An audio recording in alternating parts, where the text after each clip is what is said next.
자기가 태어나면은 바로 밥을 먹이는 부모는 없습니다.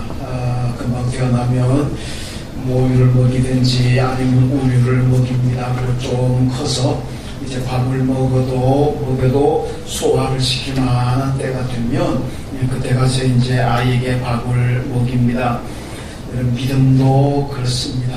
믿음도 젖을 먹는 믿음이 있고 밥을 먹는 믿음이 있습니다. 고린도전서 3장에 보면 바울이 고린도 교회의 교인들을 보면서 여러분들에게 나는 밥으로 먹이지 않습니다. 여러분들에게 젖으로 먹이고 있습니다. 그렇게 얘기합니다. 그러니까 고린도 교회가 그만큼 믿음이 아직 어리다는 얘기입니다. 어리기 때문에 그 믿음이 어린 고린도 교인들에게 밥 같은 것으로 먹이게 되면 속이 탈나고 건강에 심각한 피해가 일어나게 됩니다. 그래서 젖으로 먹인다 그렇게 얘기를 했습니다. 이게 젖으로 먹는 신앙이 뭐고 밥 먹는 신앙이 뭐겠습니까? 신앙이 성숙하냐 성숙하지 못하냐 그런 얘기입니다. 이런 설교를 듣고 아니면 교회에 여러 가지 일어나는 일들을 보고 또 한국 교회에 일어나는 일들을 보면서 그것을 소화시키지 못하는 사람들이 있습니다. 어떻게 교회가 이럴 수가 있느냐, 이딴 교회는 나는 안 다니겠다. 예수 믿는 사람 한국 교회가 이렇게 변질되고 한국 교회가 이렇게 타락해 간다면 나는 교회 안 다, 예수 안 믿겠다. 너무나 충격이다. 그러면서 신앙을 버리고 예수를 버리는 사람들은 젖을 먹는 신앙이 같이 어리다. 소화를 못 시킨다는 얘기입니다. 밥 먹는 신앙이 어떤 사람입니까? 그저 어떤 말씀을 듣든지 간에 그것이 하나님의 말씀이라면 아멘 하고 받아들이고, 내가 다니는 교회 안에 어떤 일이 일어나더라도, 이 한국 교회 안에 어떤 일이 일어나더라도 여전히 내 믿음을 지켜나가는 사람이라면 밥 먹는 신앙인입니다. 그냥 사람들이 모이는 곳이니까, 이런 교회는 의인들이 모이는 곳이 아니라 예수님께서 말씀하시기를 내가 세상에 죄인을 부르러 왔지 의인을 부르러 오지 않았다. 모두 다 죄인입니다. 그러니까 교회에 오는 사람들은 다 죄인들이다. 예수 믿는 사람들은 다 죄인들이다. 이 죄인들이 모이는 곳이다 보니까 때때로 변질되다는 얘기를 들을 수도 있고 타락했다는 얘기를 들을 수도 있고 그렇게 이해하고 내가 기도를 더 많이 해야 되겠구나. 내가 우리 교회를 위해서 변질되고 타락하고 있다는 한국 교회를 위해서 내가 기도를 더 많이 해야 되겠구나. 그렇게 생각하는 사람은 밥 먹는 신앙입니다. 그런데 그런 거 보면서 충격이다. 어떻게 이럴 수가 있느냐, 어떻게 예수 믿는다 그러면서 이럴 수가 있느냐, 난 이딴 교회 이딴 예수라면 난 안 믿는다. 그렇게 생각한다면 그 소화를 못 시키는 거죠. 그건 바로 젖 먹는 신앙과 같이 어리다는 말씀입니다. 그럼 바울이 고린도후서 11장에 보면은 고린도 교인들 보면서 그러잖아요. 지난주 설교 때 잠깐 말씀드렸습니다만은 나는 고린도 교회 여러분들에게 설교할 때마다 나는 조심하고 또 조심합니다. 이 조심을 바울이 2번씩이나 강조하고 있습니다. 나는 여러분들에게 말씀을 전할 때마다 조심합니다. 그리고 또 조심합니다. 왜 그렇겠습니까? 소화를 못 시키니까. 젖 먹는 신앙이 같이 어리다 보니까 바울이 무슨 조금 강하게 얘기하면은 그 말씀에 상처받고 그 말씀에 충격받고 상처됐다. 나는 교회 못 나가겠다. 예수 못 믿겠다. 이러고 있으니까 바울이 고린도 교회 보면서 나는 여러분들 젖으로 먹입니다. 그런가 하면 또 조심하고 또 조심합니다. 그렇게 얘기하고 있습니다. 그런데 마게도냐 교회를 보면서는 바울이 나는 여러분들에게 담대하게 전합니다. 이렇게 얘기합니다.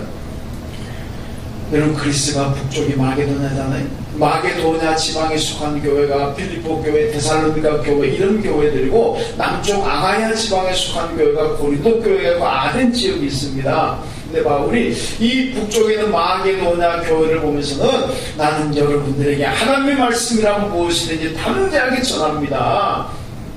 그렇게 얘기하거든요. 왜 그렇습니까? 그분들은 밥 먹는 신앙, 잘 소화합니다. 어떤 말씀이든지 간에 하나님의 말씀이라면 다 받아들이고 아멘하고 소화시키는 겁니다. 그러니까 바울이 마게도냐 쪽 교회들을 보면서 조심하지 않고 담대하게 전하지만은 아가야 쪽에 있는 교회들을 보면서는 조심하고 또 조심하고 있는 그런 모습입니다. 여러분, 우리가 어떤 신앙이 되어야 되겠습니까? 밥 먹는 신앙이 되어야 될 줄로 믿습니다.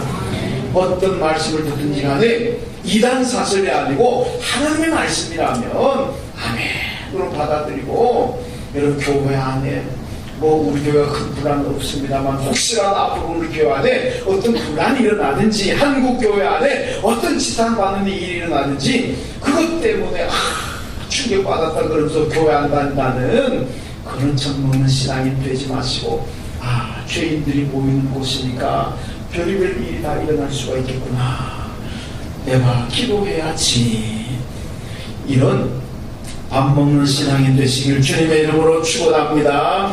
자, 오늘 본문의 말씀이 바로 바울이 담대하게 하나님 말씀을 선포했던 이 마게도냐 교회에 대한 이야기입니다. 이 마게도냐 교인들은 오늘로 말하면 밥 먹는 신앙을 가지고 있는 성숙한 사람들이라는 얘기입니다. 오늘 1절 말씀 보면 형제들아 하나님께서 마게도냐 교회들에게 주신 은혜를 우리가 너희에게 알린다, 이렇게 말씀하고 있잖아요. 여러분, 이 마게도냐 교회의 은혜로운 모습을 아가야 지방에 있는 고린도 교회에게 소개한다는 얘기입니다. 밥을 먹을 만큼 건강하고 성숙한 이 마게도냐 교인들의 신앙, 그들의 은혜 받은 모습들을 아직도 젖먹는 상태에 있는 아가야 교인들에게 소개한다는 것이 바로 오늘 본문의 말씀입니다. 여러분, 바울은 오늘 마게도냐 교회를 보면서 그들의 은혜로운 모습에 감동을 받고 있습니다. 야, 정말 마게도냐 교회가 은혜로운 교회구나. 여러분, 은혜롭다고 해서 마게도냐 교회가 무슨 다 형통하고 부자들 있고 다 병도 안 나고 건강하고 다 출세하고 아니면 요즘 말로 대박나고 그래서 그들이 은혜롭고 그래서 그들이 기뻐하고 감사하느냐, 여러분, 그렇게 생각해도 큰 오산입니다. 오늘 말씀은 그 정반대입니다. 정반대. 오늘 정반대의 이 마게도냐 교회가 받은 세 가지 중요한 은혜를 본문이 말씀하고 있는데, 자, 그렇다면 마게도냐 교회가 받은 첫 번째 은혜가 무엇일까? 오늘 본문 2절에 보면 환난의 많은 시련 가운데서 그들의 넘치는 기쁨이 있었다, 이렇게 말씀합니다. 환난의 많은 시련 가운데서, 여러분, 오늘 마게도냐 교회는 많은 시련이 있습니다. 많은 환난이 있습니다. 그런 가운데서 그들에게 넘치는 기쁨이 있었다. 여러분, 이게 육신의 고통이자 환난과 시련이 육신의 고통입니다. 세상 사람들이 볼 때는 은혜가 아닙니다. 축복이 아닙니다. 이건 세상 사람들이 볼 때는 얼마나 불행한 일이겠습니까? 많은 환난이고 많은 시련인데 예수 믿는다 그러면서도 그런 사람들, 세상 사람들 보면서 와, 축복이다, 와, 은혜다 그러겠습니까? 아닙니다. 야, 그치만 불행이구나, 저런데 왜 예수 믿나, 와, 완전히 불행이다, 이렇게 얘기할 거 아닙니까? 여러분, 그 가운데 믿음이 약한 사람 같으면, 젖먹는 신앙인들 같으면요, 내가 예수 믿는데도 왜 이렇게 내게 많은 시련이 오고 내게 많은 환난이 오느냐? 야, 예수 믿는 거 다시 한번 생각해야 봐야 되겠다. 예수 믿을지 말지 내가 좀 더 고민해보고 생각해야 되겠다. 고민하는 사람도 생기고 그것 때문에 교회에 떠나는 사람도 생기지 않겠습니까? 이런 많은 시련과 환난 가운데서도 마게도냐 교회는 넘치는 기쁨이 있습니다. 여러분, 이게 은혜입니다. 여러분에게 환난이기 때문에 기쁨이 없고 실패와 고난이기 때문에 내게 기쁨이 없다면 이건 세상 사람들하고 다를 바가 뭐겠습니까? 똑같은 거 아니겠습니까? 세상 사람들은 환난이 없고 고난이 있으면 기쁨이 없습니다. 만사가 형통하면 기뻐하는 거예요. 예수 믿는 사람들이 그렇다면 다를 바가 아무것도 없는 겁니다. 여러분, 하나님의 은혜라는 게 무엇입니까? 우리가 하나님의 은혜 가운데 산다고 고백하는데 은혜라는 게 무엇입니까? 은혜라는 것은요, 내가 형통하고 잘 되고 부자가 되는 것도 은혜지만은 내가 가난하고 내가 아프고 내가 실패하고 고난이 오는 것도 이것도 은혜입니다. 왜? 은혜라는 것은 다 하나님의 축복으로 생각하는 것이 은혜입니다. 여러분, 은혜가 무엇입니까? 요거는 축복이고 요건 축복 아니고 그건 은혜가 아닙니다. 은혜라는 것은 모든 것이 하나님의 축복입니다. 따라합시다. 모든 것이 하나님의 축복입니다. 이걸 믿고 이게 고백되어질 때 은혜가 충만한 사람인 거예요. 여러분, 내가 돈 잘 벌고 건강해지고 출세야만 은혜고 축복이고, 내가 아프고 병들고 고난이 오고 실패가 오고 이런 환란이 오면 이거는 축복이 아니다. 그렇게 생각한다면 그건 정말 은혜가 아닙니다. 은혜로운 삶이라는 것은 어떤 것도 하나님의 축복으로 믿는 겁니다. 지금은 내게 고난이고 지금은 내게 아픔이고 지금은 내게 실패라는 어려움이지만은 하나님께서 이것을 반드시 바꿔주신다는 믿음, 그 가운데서 내가 기도하고 하나님 의지하며 시냇가 심은 나무처럼 항상 열매 맺는 생활로 하나님 바꿔주신다는 그 믿음을 가지고 있다면 고난도 은혜고 실패도 은혜고 환난도 은혜고 축복인 줄로 믿습니다. 여러분, 좋은 일에는 기뻐하고 시련과 환난에서는 슬퍼한다면은 이건 세상 사람들과 다를 것이 아무것도 없습니다. 구약의 하박국 선자가 뭐라고 노래합니까? 무화과 나무가 무성하지 못하며 포도나무에 열매가 없으며 감람나무에 소출이 없으며 밭에 먹을 것이 없으며 우리의 양이 없으며 외양간에 소가 없을지라도 나는 구원의 하나님으로 말미암아 기뻐하고 즐거워합니다. 여러분들의 고백이 되시기를 주님의 이름으로 축원합니다. 여러분, 하박국이 가진 건 뭡니까? 아무것도 없습니다. 여러분, 하박국이 가지고 있는 거 아무것도 없습니다. 무화과 나무에도 열매가 없습니다. 포도나무에도 열매가 없습니다. 감람나무에도 열매가 없습니다. 여러분, 외양간에 소가 없습니다. 우리의 양도 없습니다. 들에 열심히 농사를 지었는데 밭에 소출도 없습니다. 이방 민족들이 돌아가지고 다 빼앗아가 버렸습니다. 열심히 농사를 지고 열심히 과수원을 경영하고 열심히 여러분 목양을 했는데 다 빼앗기고 말아서 아무것도 없습니다. 그런데도 기뻐하고 즐거워하고 감사하고 있습니다. 이유가 무엇입니까? 나를 구원하신 여호와로 말미암아 나는 즐거워하고 기뻐한다. 얼마나 아름다운 신앙이겠습니까? 여러분, 순교자들은요 생명이 날아갑니다. 그러면서 감사하잖아요. 순교 역사를 보게 되면요 순교 당하는 사람들 치고 후회하고 탄식하고 그러면서 순교 당한 사람 아무도 없습니다. 여러분, 목숨이 몇 개입니까? 돈이야 없어지면 다시 벌면 되지만은, 몸이야 아프면 다시 치료받아서 건강을 회복하면 되지만은, 내 생명을 한번 죽으면 그걸로 끝나는 거 아닙니까? 그러면서도 순교당한데 그들이 불평하지 않아요. 죽어가면서 찬양하고 감사하고 죽어가요. 왜 그렇습니까? 그들 안에 나를 구원하신 하나님, 나를 구원하시기 위해 십자가에 죽으신 예수 그리스도 그분이 있기에 그분으로 말미암아 그들은 기뻐하며 즐거워하며 순교당하는 겁니다. 우리에게 바로 여러분들에게 없는 것 있을 수 있지만 그러나 우리에게는 구원의 하나님이 계시고 나를 구원하기 십자가에 주신 예수 그리스도가 내 안에 계시는 줄로 믿습니다. 그것으로 우리는 감사하고 기뻐하고 즐거워하고 찬양하는 삶을 살아야 될 줄로 믿습니다. 여러분, 마게도냐교회는 환란이 많은 시련이 있음에도 불구하고 예수로 말미암아 기뻐하고 즐거워하고 감사하고 있는 모습입니다. 여러분, 어떤 상황에서 예수로 말미암아 기뻐하고 감사할 수 있는 사람이 바로 은혜가 충만한 성도고 이것이 은혜입니다. 민수기 14장 보면요 모세가 12사람을 선택해가지고 가나안 땅 정탐하고 와라 그랬습니다. 12사람이 다 정탐하고 와서 보고합니다. 민수기 14장 얘기인데요. 그 가운데 10사람이 뭐라 그럽니까? 안 된다는 복을 하잖아요. 가나안 땅에 가봤더니 그들은 장된 거인입니다. 그게 우리 메뚜기입니다. 체격이 작아서 안 됩니다. 그들의 성은 요새화가 되어 있습니다. 우리는 그런 성도 없습니다. 그러니까 우리는 안 됩니다. 그들은 군대가 많습니다. 그런데 우리는 군대가 없습니다. 그러니까 우리는 안 됩니다. 그들은 좋은 무기를 가지고 있지만 우리 무기하고 막대기밖에 없습니다. 그러니까 우리는 안 됩니다. 그들과 비교해서 안 된다는 것만 얘기합니다. 그런데 여호수아와 갈렙은 뭐라 그럽니까? 된다네. 맞습니다. 10사람이 보고한데도 그들이 가지고 있는 것, 우리에게 없는 것 많습니다.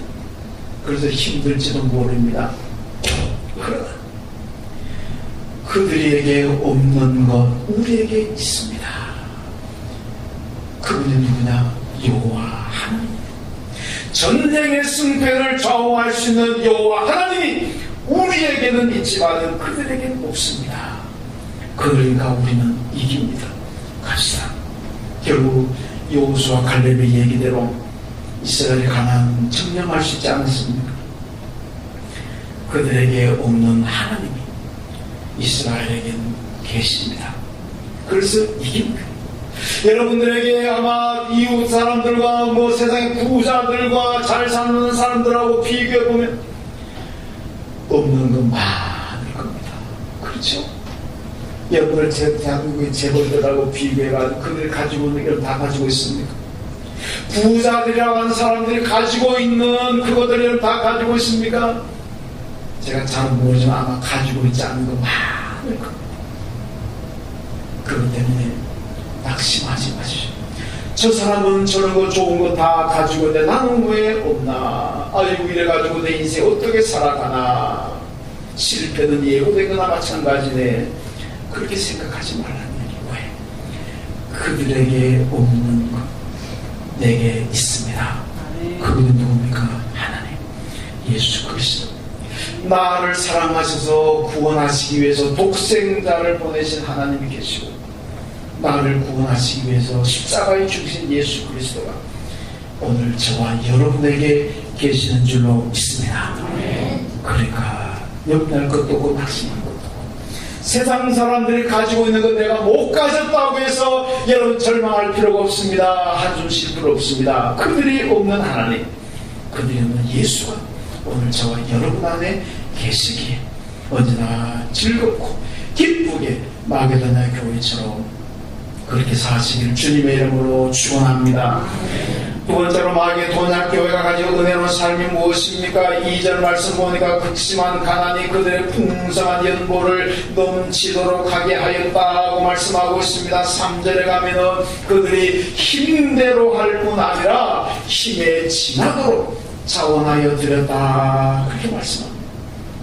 여러분 극심한 가난에도 풍성하고 넘치게 힘대로 할 뿐 아니라 힘에 지나도록 드렸다 그랬습니다. 여러분 이 보면 사람들이 우와 마게도냐 교회는 부자들만 있구나 풍성하게 넘치게 드렸다 그러니까 이 교회는 부자들만 있나 보다 모르면 그렇게 오해할 수가 있습니다. 그런데 부자들입니까? 아니잖아요. 뭐라 그럽니까? 극심한 가난. 극심한. 얼마나 보통 가난한 게 아닙니다. 극심한 가난 가운데서도 여러분 풍성하고 넘치게 힘대로 할 뿐 아니라 힘에 지나도록 드렸다. 여러분 교회들 가운데 그렇게 생각하는 사람들이 있습니다. 누가 헌금 많이 드리면 야, 저 사람 부자인가 보다. 돈 많이 벌었나 보다. 저 사람 연봉이 몇 억은 되나 보다. 나도 돈 많이 벌고 나도 연봉이 좀 많아지면 나도 저 사람처럼 저렇게 드릴 수가 있을 텐데 나는 연봉도 작고 돈도 많이 없어가지고 이렇게 헌금도 못 드리는구나. 그렇게 생각하는 사람들이 있습니다. 여러분의 큰 착각입니다. 우리 교회 청년들 보면은요, 방학 때 아르바이트를 그러죠. 알바라 그러는데, 방학 때 알바하고, 학교 중에도 시간 짬 내가 알바하고, 그래서 한 달에 몇십만 원 벌어가지고 그 가운데 몇만 원을 11조로 드립니다. 우리 교우들 가운데 보면 참 어렵게 보이는데도 11조 잘 드리는 분들 봅니다. 여러분, 이분들이 돈이 많아서 드리겠습니까? 돈을 집에 쌓아놓고 살아서 드리겠습니까? 아닙니다. 여러분 잘 기억하세요. 헌금은 돈으로 드리는 것이 아니라 헌금은 믿음으로 드리는 겁니다. 돈이 아무리 많고 돈을 아무리 집에 쌓아두고 살아도 여러분, 그래서 하루 전에 가가지고 몇십만 원, 몇백만 원 그냥 쓰는 사람도 믿음이 없으면 하나님을 헌금 못 드립니다. 만 원짜리 하나 드리면서 벌벌 떠옵니다. 세상에 나가가지고 몇십만 원, 몇백만 원 그냥 펑펑 쓰면서. 믿음 있으면요, 돈 없는 가운데서도, 어려운 가운데서도 하나님 앞에 헌금 잘 드릴 수가 있습니다. 그러니까 돈 아무리 많아도 믿음 없으면 못 드리지만 돈 없어도 믿음 있으면 드리는 것이 바로 헌금입니다. 여러분, 사탄이 우리한테 늘 유혹하는 게 뭡니까? 뭐 좀 드리려고 하면은 너 아직 어려운데 너 연봉 얼마 된다고 헌금 그렇게 할 건가? 너 아직 자녀들 학원도 보내고 뒷바라고 앞으로 돈 들어갈 때가 얼마나 많은데 정신 차려라, 이 사람아, 정신 차려라. 그러나 나중에 굶어주고 어떻게 하려고 그냐? 사탄이 지금 내가 뭘 자꾸 들려고 자꾸 와가지고 그렇게 유혹합니다. 거기에 쏘가 넘어가가지고, 그래 맞다, 아직 돈 쓸 때가 많은데 아이들도 학원비도 보내고 뭐 해야 되고 할 게 많은데, 그래 맞아, 나중에 돈 벌면 해야지, 지금은 헌금 못 드리겠구나. 여러분 잘 이해하세요. 10만원 11조 아까워 못 드리는 사람이 나중에 돈 벌었다고 100만원 드릴 수 있을 것 같습니까? 10만원 적은 돈 그 아까워서 11조 못 드리는 분이 나중에 돈 벌었다고 1000만원 11조 할 수 있을 것 같습니까? 1000만원 맞습니다. 그 사탄의 속임수에 넘어간 사람. 여러분, 지금 작은 액수인데도 불구하고 아까워서 못 드린다면 돈 아무리 많이 벌었어요. 많을수록 드리기가 더 어려워집니다. 여러분, 교인들이 기도할 때 그런 기도 가끔 합니다. 하나님 부자 되게 해주세요. 그러면 내가 하나님께 헌금 많이 드릴게요. 어떤 분은 저한테 그런 기도 요청하는 분들도, 목사님 나 부자 되게 기도해 주세요.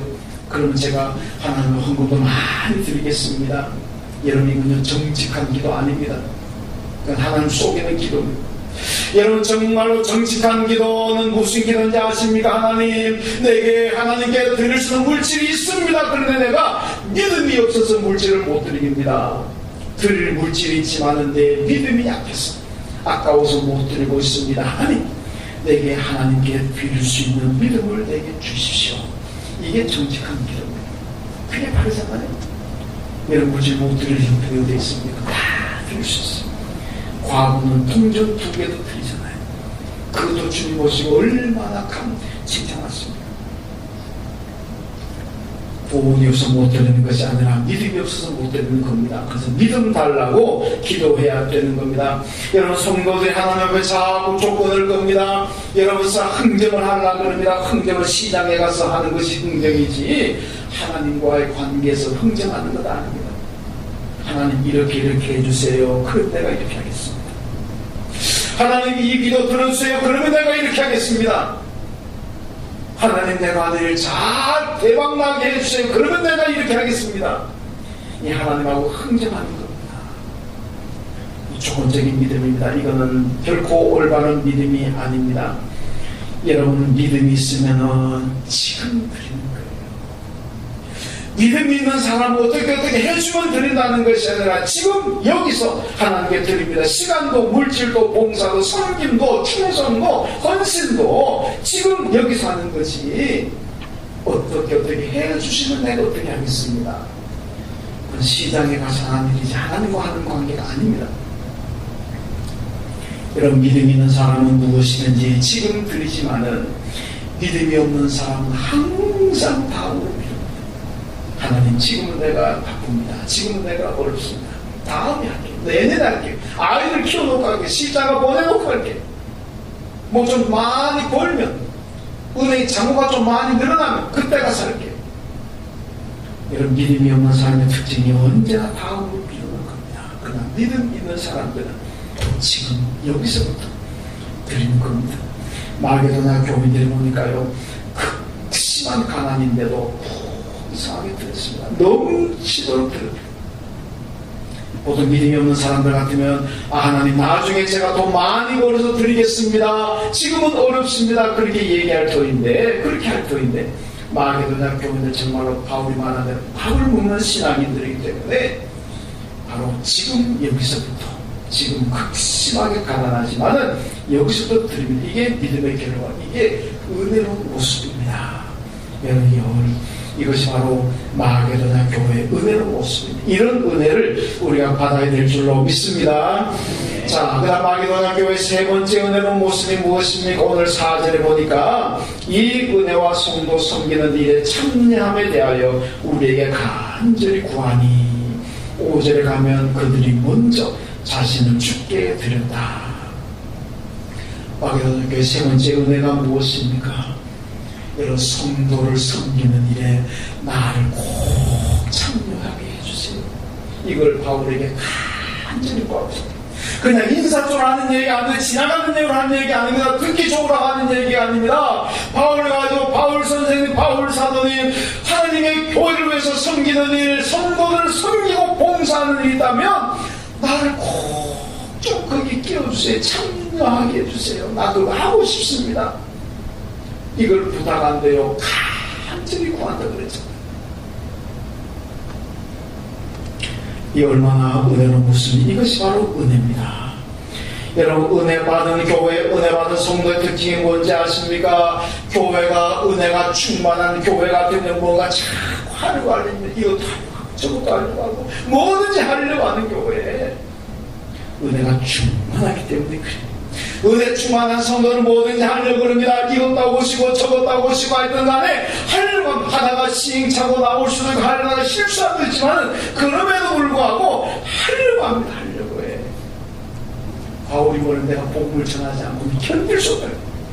은혜 받은 사람들은 교회와 성도들 섬기고 봉사하는 일 하고 싶어서, 여러분 세상 말로 미안합니다만 환장한 사람. 왜냐면 은혜가 충만합니다. 비록 실수하더라도 결과가 좀 좋지 않게 나오더라도 하려는 거예요. 은혜가 떨어지게 되면 아이고 하다가 잘못되면 어떻게 하려고, 하다가 뭐 망하면 어떻게 하려고, 참 안 하려고 그래요. 여러분, 은혜가 없으면 교회도 성도들도 조용해집니다. 은혜 없는 교회는 항상 조용합니다. 은혜가 없는 성도는 항상 조용히 와가지고 예배만 드리고 조용히 돌아갑니다. 은혜가 없으면 성교 봉사하는 거 싫어합니다. 거기 날 자꾸 빼달라고. 목사님 나 그거 좀 빼줘요. 나 바로 못합니다. 아 목사님 제발 나 좀 저거 시켜주세요. 은혜가 없는 겁니다. 시대가 변하고 사람들도 달라지는데 왜 이렇게 꼭 해야 됩니까? 여러분, 은혜가 없는 증거입니다. 은혜 받은 성도들은요, 이것도 합시다 저것도 합시다 자꾸 하려고, 일을 버리려고 합니다. 일을 안 하려고 하는 은혜 없다는 것.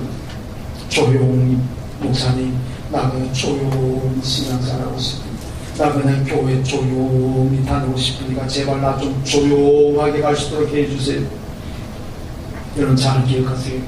힘든다고 조용히 있으면 여러분의 영혼의 생명도 조용히 식어가고 조용히 죽어갑니다.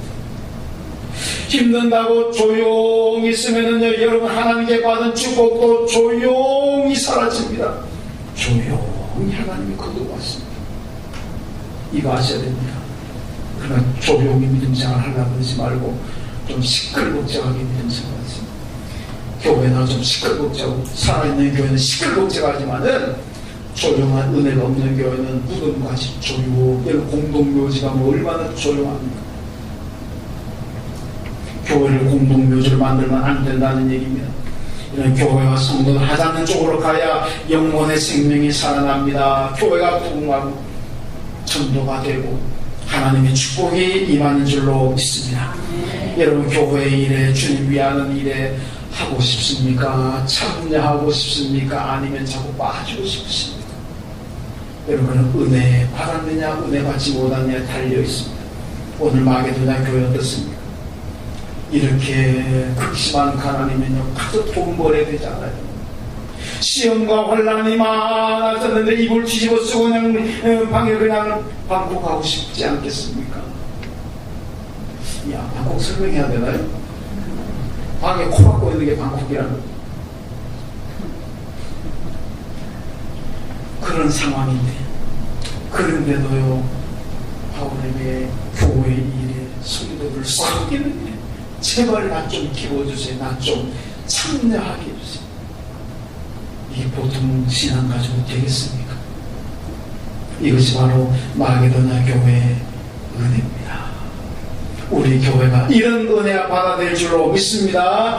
여러분 다시 한번 봅니다. 마게도냐에 시련과 환란이 많고 극심한 가난이 임했습니다. 얼마나 힘들겠습니까? 여러분 절망할 수도 있습니다. 예수 믿는 게 고작 그곳으로 돌아오나, 그리고 예수도 버리고 신앙도 버리고 이제 차라리 먹고 살아야 되겠다, 그리고 자기 생계에 얽매일 수도 있습니다. 이런 상황임에도 불구하고 그들은요 기뻐하면서 감사하면서 우리도 성도 섬기는 일에, 교회 일에 참여해 주세요. 그리고 간절히 구하고 있습니다. 이것이 바로 은혜와 축복입니다. 교회 섬기고 성도 섬기는 일에 우리로 하여금 참여하게 해주세요. 이것이 마게도냐 교인들의 고백일 뿐만 아니라 오늘 우리 예한교회 예한가족들의 고백이 되고 예한가족 여러분들의 믿음이 되시기를 주님의 이름으로 축원합니다. 하나님 아버지 감사합니다. 마게도냐 교회의 은혜로운 모습을 봅니다.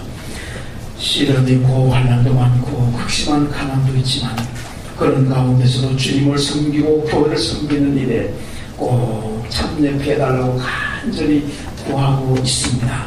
하나님 아버지, 이 은혜로운 모습, 복된 모습을 우리가 본받게 하여 주시고 우리 교회도 주님과 교회 섬기고 성도 섬기는 일에 참여해달라는 것이 우리 교회의 고백이고 믿음이 되게 하여 주옵소서. 마게도냐 교회의 은혜가 우리 예한교회 안에도 충만히 임하고 우리 교우들 안에도 충만한 은혜가 되게 하여 주옵소서. 예수님의 이름으로 기도하옵나이다. 아멘.